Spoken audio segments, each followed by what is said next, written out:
everyone, and welcome to the Washington Foreign Press Center. We're offering a briefing this morning in advance of the midterm elections on redistricting and election laws. We're pleased to have with us Professor David Ludlin, who's with the Department of Government at American University, who's an expert on this subject, and he will discuss redistricting, the history of redistricting in the United States, and how it affects elections, and then he will take your questions. New York, if you have a questioner, please make sure they go to the podium, and I'll be sure to call on them as well. And with that, I'm going to turn it over to Professor Ludlin. Thank you. Okay, well, thank you for having me here today. Like Jean said, I'm a professor of government at American University, and indeed my first book was on redistricting, and with the holidays coming up, if you plug it, you can be sure to remind people it would make an excellent holiday gift. Our elections next week are obviously very exciting to us in the United States. Our entire House of Representatives with 435 seats will be renewed, as will 1/3 of the Senate. All are elected from single-member districts. And in most states, though not necessarily all of them, there are no runoff elections. It's simply single-member plurality. Okay, so whoever wins, wins. A number of other countries use this system, obviously our neighbors in Canada, but also countries like Ghana, for example. The seats are apportioned to states based on population, the total population at the time of the census every 10 years. The last census was held in 2010, and the seats are apportioned based on fair method called the method of equal proportions, though every state is guaranteed at least one seat. Within states, the population of districts have to be very equal. Okay, and the Supreme Court has basically ruled that any deviations from population equality must be justified in some way. And that means, for example, that, well, you were adhering to county boundaries, and so forth. And in general, states, as a result, try to make them very equal in order to avoid challenges in federal courts. Another requirement is adherence to the Federal Voting Rights Act, and that, to simplify a great deal, requires the protection of districts that are needed to provide minorities to elect candidates of their choice. Okay, in other words, particularly African Americans and Latinos, but sometimes at the state legislative level, also Native Americans, for example, have districts that are designed to allow them to elect their preferred candidate. Okay, and those are perhaps like two of the key requirements of federal redistricting. Another is that the districts must be contiguous. Okay, the idea of what contiguity is, that is, in theory you should be able to get to all parts of a district without leaving the district, is sometimes stretched to the extreme, and that becomes a major issue. One thing we do in the US that frankly I would not commend to other countries is many of our states, and indeed perhaps most of them still, allow the state legislatures to adopt the district lines for Congress and the state legislatures, and they often do so in a highly partisan fashion. And both parties will take advantage of this where they can and think it appropriate. In my state of Maryland, the Democrats drew the lines, and if you look at them, you will see they are highly creative, not at all very compact, and squiggle all over the states in ways that would just amaze you. So you might want to take a look at Maryland for that. The Republicans have been more than willing to do the same, and they've benefited from it more in this cycle because between 2010 and 2012, they controlled more of the state legislatures and governorships. So when they passed the laws to redistrict, they had control of more plans. And so in states like Michigan, Ohio, Pennsylvania, North Carolina, Texas, they were able to draw the districts. Now, in Pennsylvania, they actually have a new plan this year because those districts were challenged successfully in state court in Pennsylvania and overturned, and a much fairer plan that is far more favorable to the Democrats has been put in place. And there's been some changes in Texas as well due to a successful lawsuit under the Voting Rights Act. But otherwise, things have pretty much stayed the way they are, and that gives the Republicans a bit of an advantage going in. What also gives an advantage going in to the Republicans, and I think this is very important to point out, is that, you know, with single-member districts, it's not just that you get more votes, it's where the voters are located, okay? Because, you know, it doesn't matter how many votes you get if you never come in first in a district. Okay, and you know, so if one party was getting 55% of the vote and the other was getting 45% of the vote, if that was true in every district in the country, the losing party would get no seats. Okay, there's no prize for second place.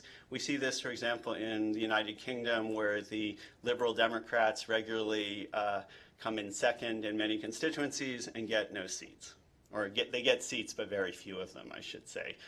For the amount of votes they get. In the US, this harms the Democrats a bit, and it doesn't have to, in a way that does not have to do with redistricting, which is that the Democratic vote is highly concentrated in urban areas.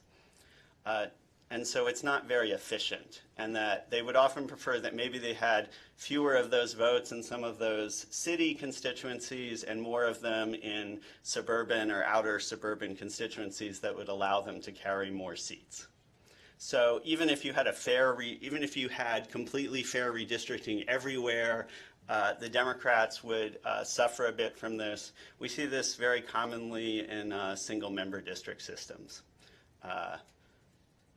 So in general, it's believed that the Democrats need to win not just more than 50%, but win by more than 5% or so in order to carry the House of Representatives. I'm a professor. There's always a risk of talking far too long, so I'll stop here and leave it open to questions.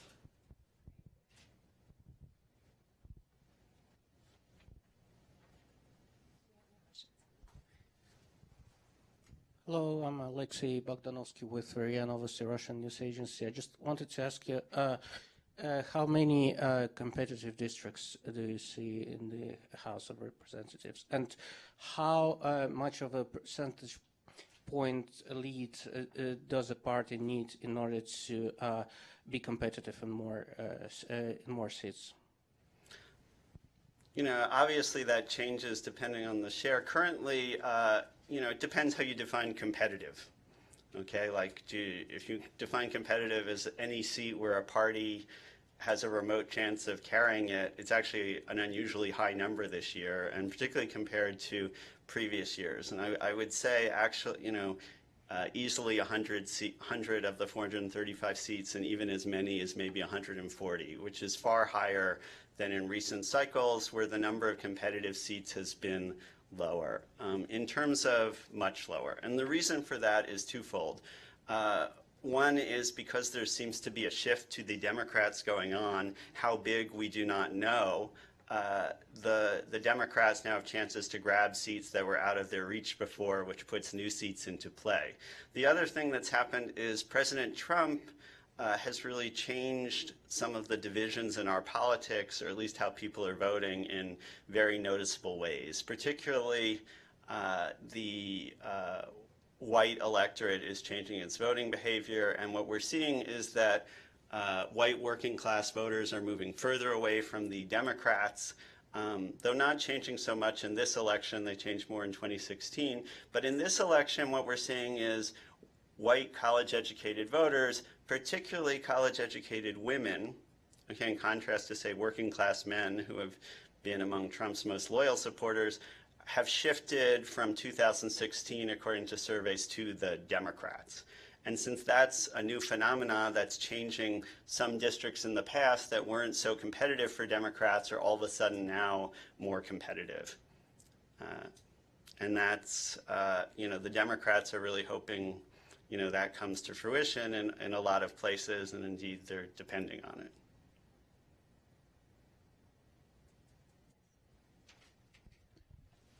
How worse is the redistricting? Sorry. It's Chesco Roberto from TV3 from Spain, Barcelona. How worse is or has been the redistricting the last 10 years compared with 20, 30 years ago, 50 years ago? Is it as worse as it's now? So give us a little bit of perspective. And second question, why the US has this system? In a sense that I think, at least in Europe, we don't change borders of the districts every 10 years. I mean, from time to time, but it's not an issue over there. So I'd like to know why you have this specific problem that the rest, I think, of the Western world doesn't have. Well, in fact, actually, you do have it, and you have it in Catalonia, where, in fact, in both the Catalan and Spanish parliament, the seats are not allocated proportionally to the provinces, okay, even though the lines don't change. For example, in the Catalan province, but it's not an issue because we don't change it. In the sense, the system is fixed. You know what I mean? We can't discuss about the system, but the political parties, they don't have the power to try to change it. Yeah, but you should change it because in terms of equality, okay, the people of Barcelona are manifestly underrepresented relative to the people in Girona, Tarragona, and Lleida. So, you in fact do have the problem, I would say, in terms of you have consistent malapportionment and bias built into the system, okay? And, that's, so what I would sort of say is it's a different set of problems, but it's not unique.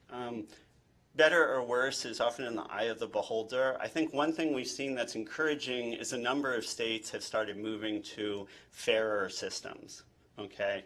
And there are a number of countries that use sort of what I would call bureaucratic or nonpartisan systems to draw their lines, such as Canada, Australia, and the United Kingdom. I would caution this doesn't eliminate bias due to the where the voters live problem, okay? Like the UK has drawn their lines very fairly, at least reasonably fairly for some time, yet for at least several elections there's a clear bias in favor of the Labour Party simply based on where Conservative and Labour voters lived. But that's not the same as the overt process problems that create overt biases that I was discussing.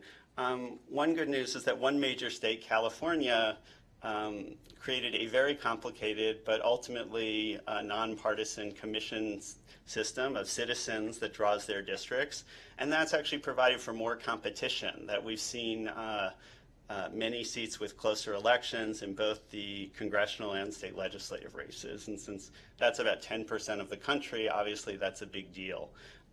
We're seeing increased pressure to do this in more and more states. Some referendums have been adopted in some states. Ohio is considering one this year, for example. Florida has been moving in that direction, but there's still a lot of work to be done, and it's easier for the voters to do it in states like California, where they can pass a referendum to demand the change, than in states like mine, of Maryland, where there needs to be a law. I think what we may see in some ways is in 2020, if we have more states with divided control between the Democrats and Republicans, we may see more compromise plans, but it's not always so great if the two parties agree to divvy up the seats either, because you'd like to have competition. So we'll have to see. I don't know that it's necessarily worse. One thing I will say is because our parties have been so closely competitive, they're very fierce in trying to fight for every inch they get. Because things are so tight, and they're hoping to get that last little bit that will give them power.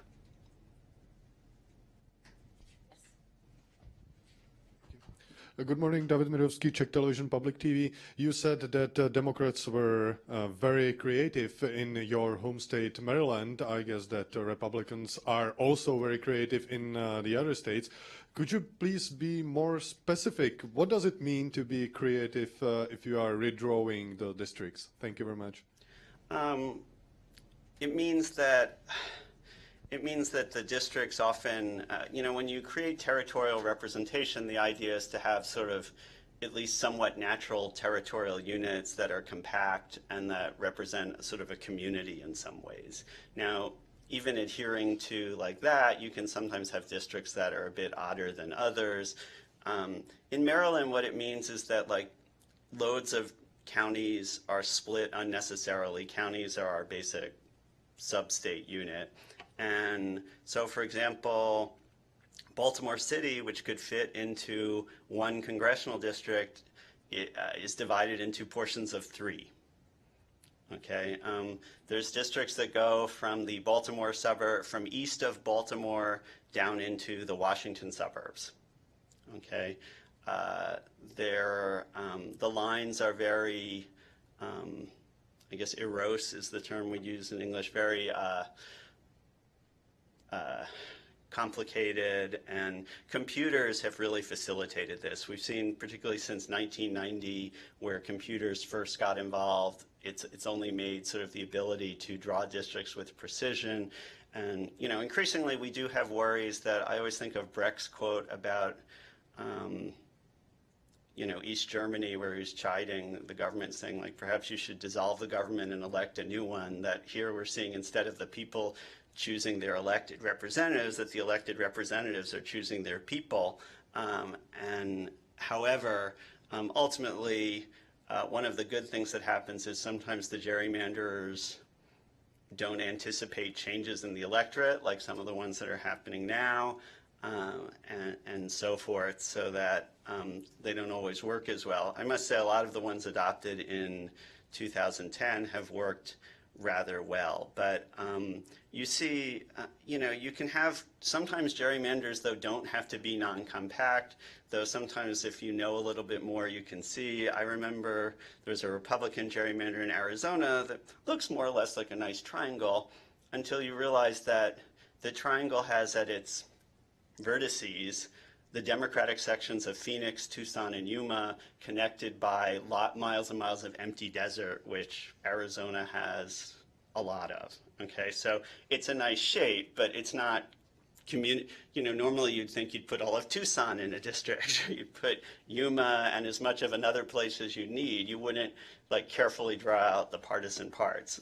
That is an old plan, though, that's no longer in place.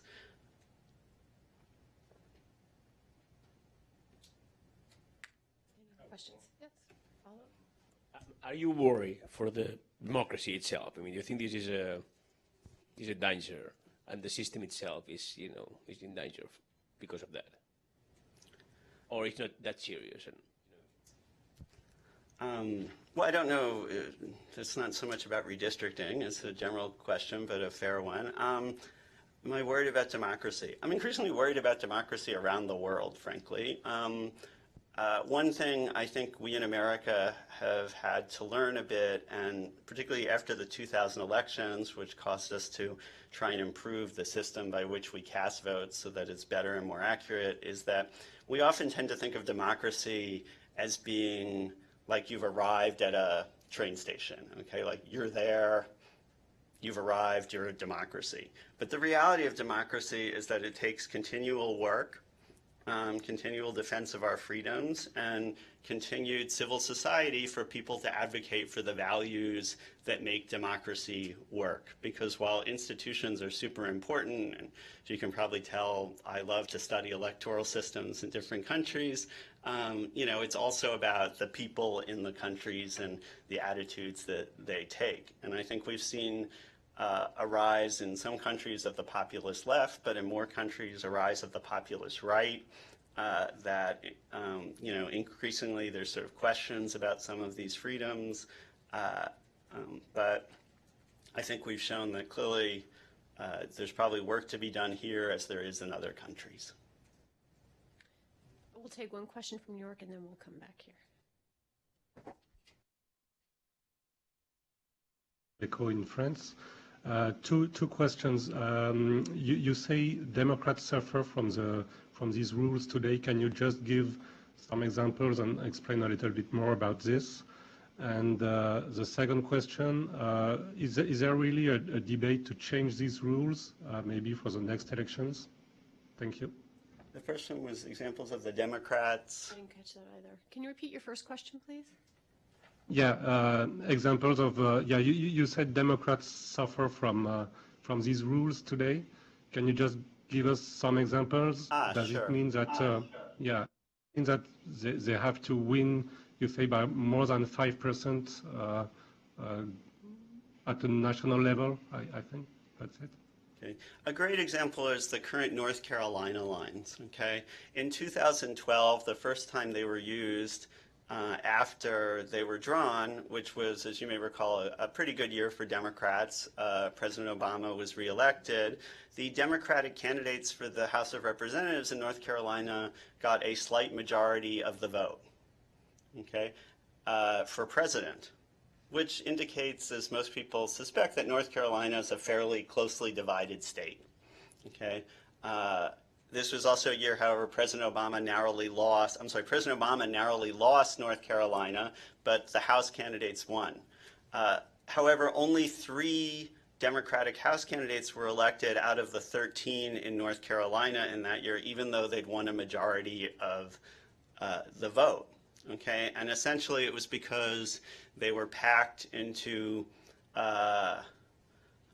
actually I take it back, maybe 4 won that year, 3 the next year when the Republicans did better, the next time they won 3, but essentially 3 of Democrats were heavily packed into 3 districts, and 2 of them were black majority districts. 1 of them was a liberal district centered on Chapel Hill, where the university is.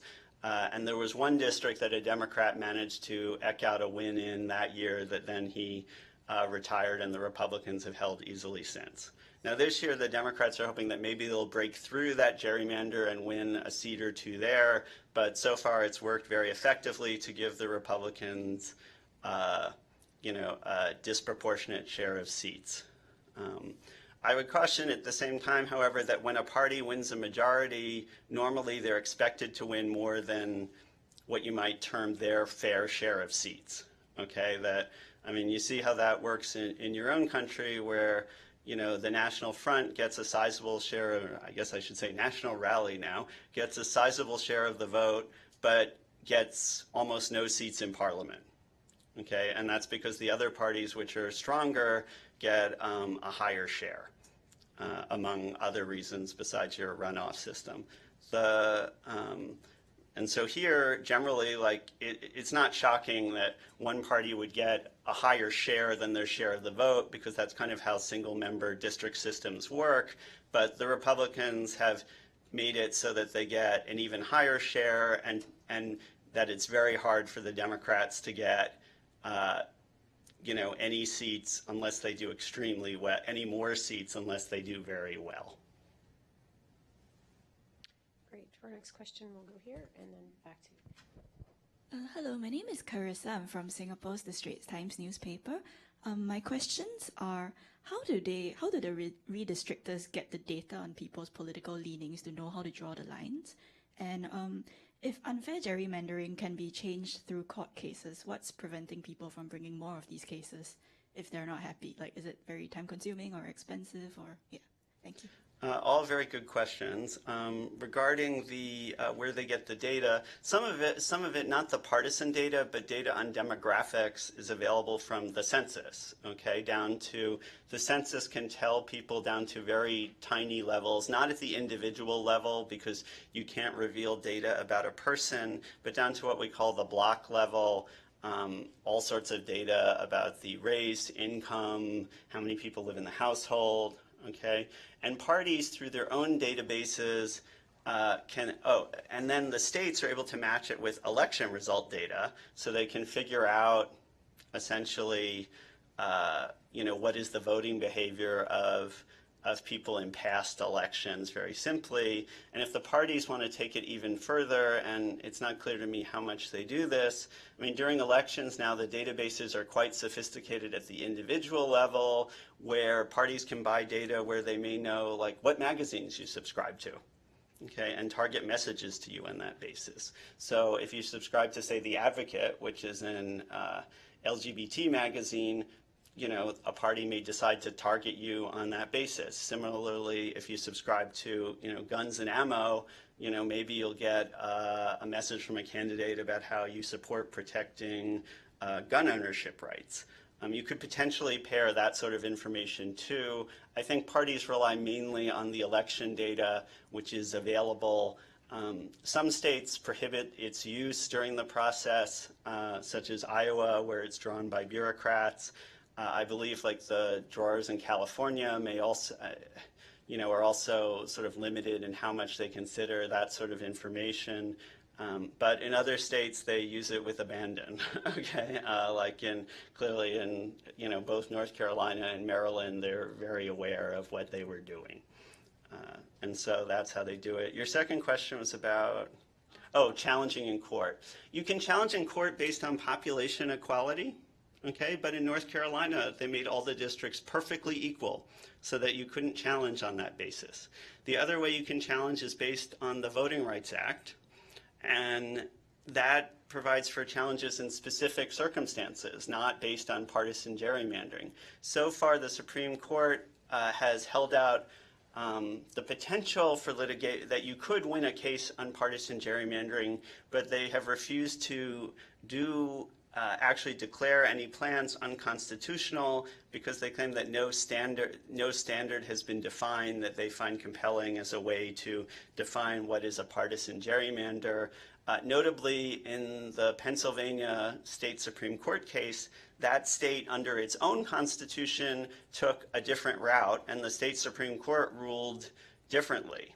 Okay, but in general, part of it is, I think, because once they start interfering in redistricting plans, you're inviting a lot of lawsuits. Okay, some of it, has been also, concern about the sort of viewpoint of the justices, shall we say. A lot of people think with the replacement of Anthony Kennedy, who was a pivot vote on the Supreme Court, by Brett Kavanaugh, that partisan gerrymandering may be declared something the courts will not deal with and is not a legal issue. Go here, and then we'll go back to New York.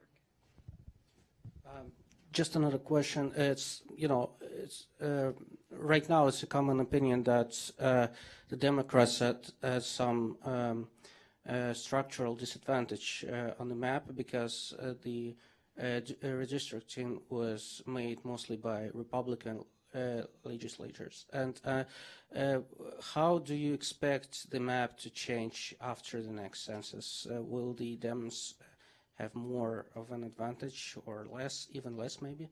Okay, I would again just be careful to somewhat not correct, but add to your premise that there is a structural disadvantage. Part of it may be due to redistricting. Part of it is also due to where the voters live, okay? And so that the concentration of Democrats within cities would cause Democrats to need more than 50% of the vote to win, even if the lines were perfectly fair, okay? In terms of after 2020, it depends a lot on how the gubernatorial and state legislative races turn out, okay? But the Democrats, unlike in 2010, look pretty sure. They already hold North Carolina. They seem sure to hold Pennsylvania. They seem very likely to win Michigan. According to the latest polls, maybe Ohio and Georgia lean by a hair to the Republicans, but we'll have to see on that. In Florida, the Democrat seems to lead, but somewhat narrowly. If the more of those races Democrats win, the more since governors have the right to veto laws. I should actually take it back, except in North Carolina, where they cannot veto redistricting plans, so the Republicans will likely still control it there. The Democrats will be better positioned to at least defend their party's interests, in which case you'll either see a plan that both parties approve of adopted, or no plan will be adopted and they'll fight it out in court. I'm sure we'll see both happen in some states, as we always do. Again, that's part of the reason these elections are of such great interest, because the governors elected now will be, except for in New Hampshire and Vermont, where they elect governors for 2-year terms, be in place after the next census through 2022. and redistricting plans have to be adopted in advance of the 2022 House elections. The next cycle of elections will be the last held under the existing plans. All right, we'll go back to New York for the next question. Yes, just to come back to the second question I had about, is there really a debate among politicians to change the rules, or is it something really strict? I mean, my apologies first for not answering it when you asked it the first time, because you did ask. Among politicians, I think in some places more than others, but in some states, the politicians that are advantaged would very much like to stay advantaged and don't want to change the rules. Okay. I would say Democrats, because they've seen themselves as losing from the rules, have been a bit more interested in changing them than Republicans, and in some places a lot more interested because they've been losing.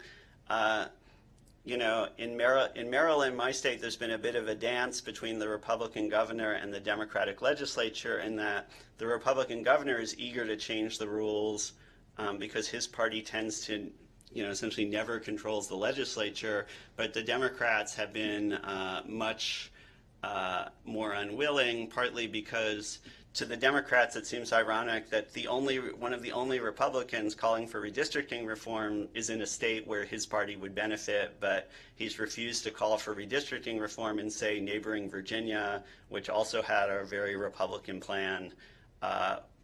Or in Pennsylvania, he limits his comment. He doesn't call for it broadly, and so again, one can take a somewhat cynical view that people act in their own self-interest.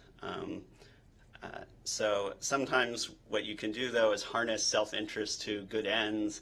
And so what I wonder if in Virginia, where you now have a Democratic governor, and Republicans can see that they may lose the state legislature, that they may have a new moment where they decide that, gee, maybe we should talk to the Democrats about adopting some form of other way of doing this, because otherwise we may be on the losing end of this.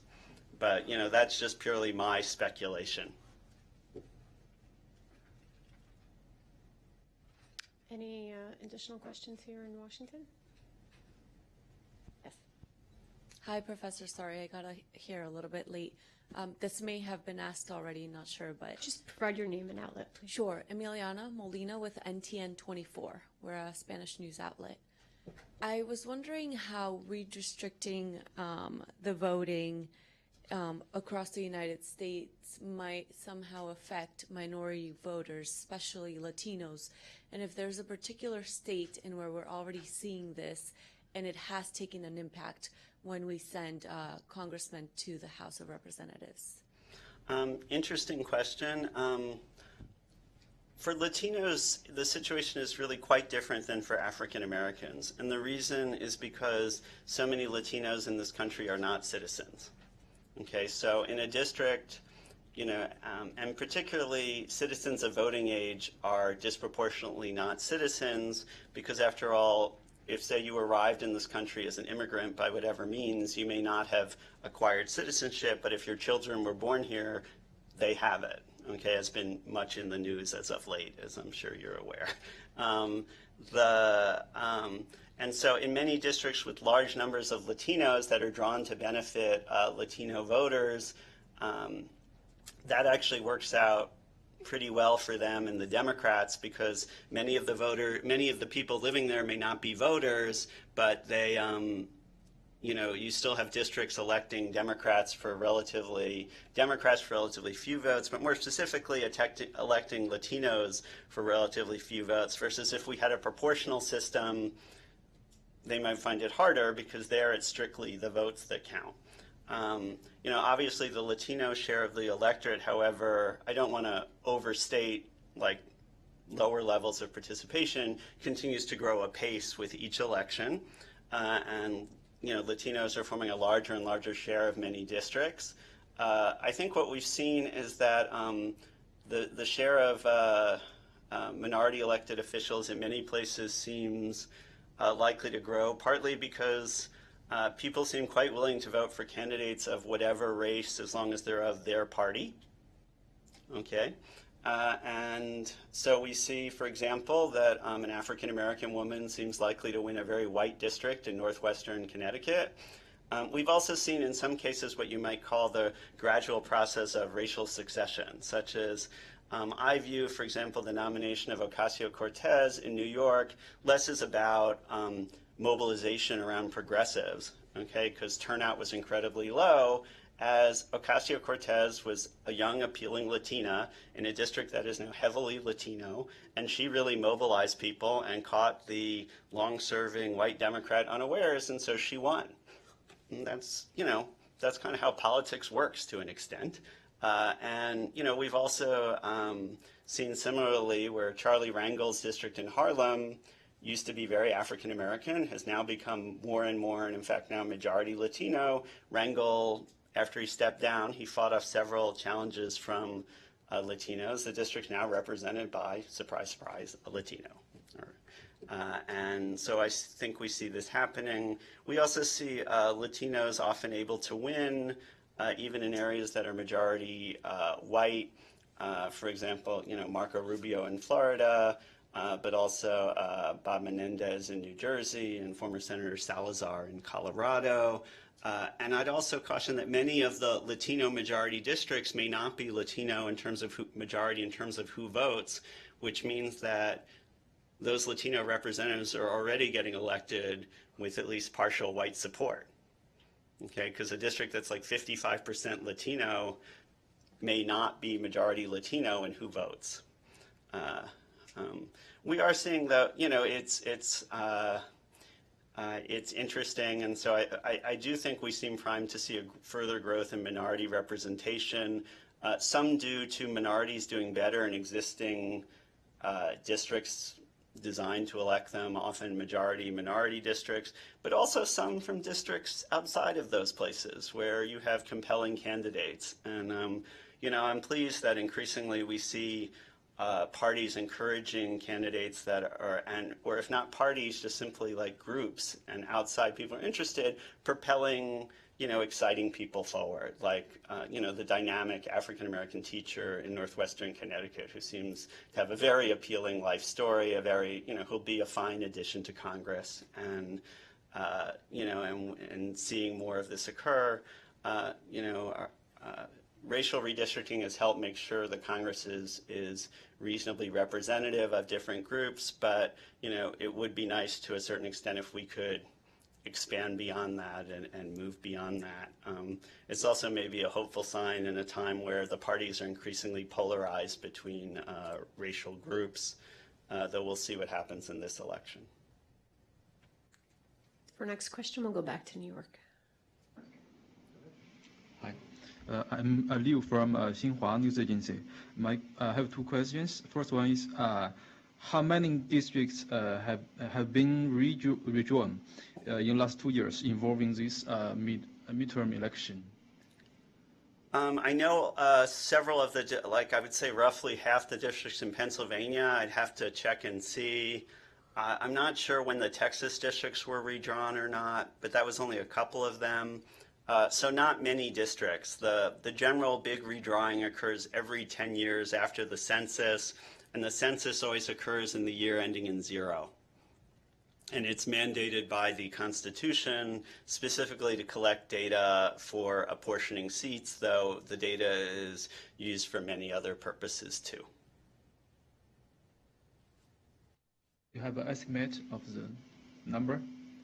I mean, that's about as good as an estimate as I can give you off the top of my head. I don't want to speculate, but a very small portion. Pennsylvania is really the major place where that's occurred. The vast majority of states have not redrawn their districts because they're not required to, and indeed it's not expected that states redraw their districts between every election, precisely because we don't want even more manipulation.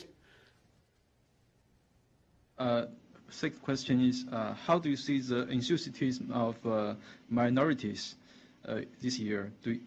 Why they have a lower turnout rate usually? Well, I mean, we don't always have a lower turnout rate. Roughly, African Americans and non-Hispanic whites tend to vote at roughly the same rate, particularly once you control for other demographic factors that predict voting, such as age and education. There are fewer Latino and Asian American voters, partly because such high proportions of Asian Americans and Latino Americans are not citizens and therefore cannot vote.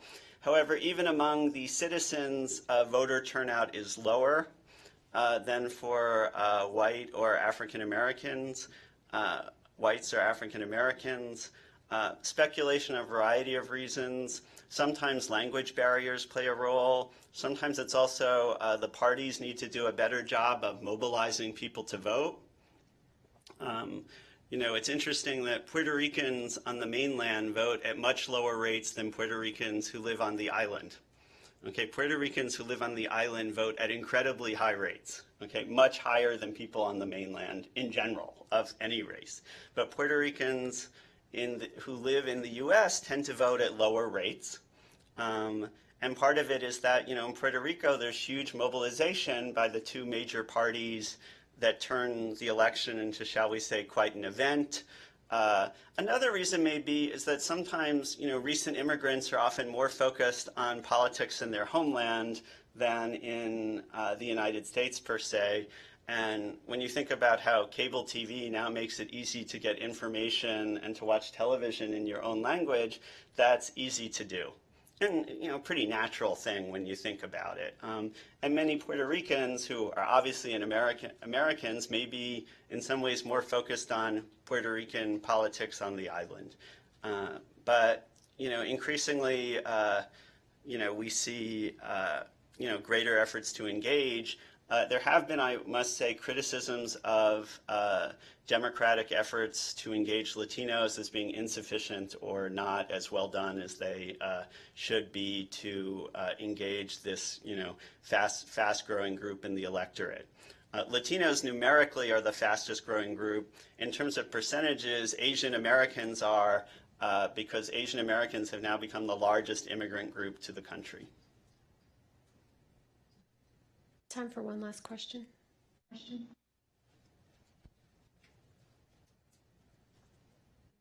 Okay. Well, we wanted to thank Professor Loban for coming here today. And just a programming note, all our non-government guests or experts invited to address the FPC offer their views in a personal capacity and do not represent official policy views of the U.S. government. I want to thank the professor for coming today and thank you all for attending as well.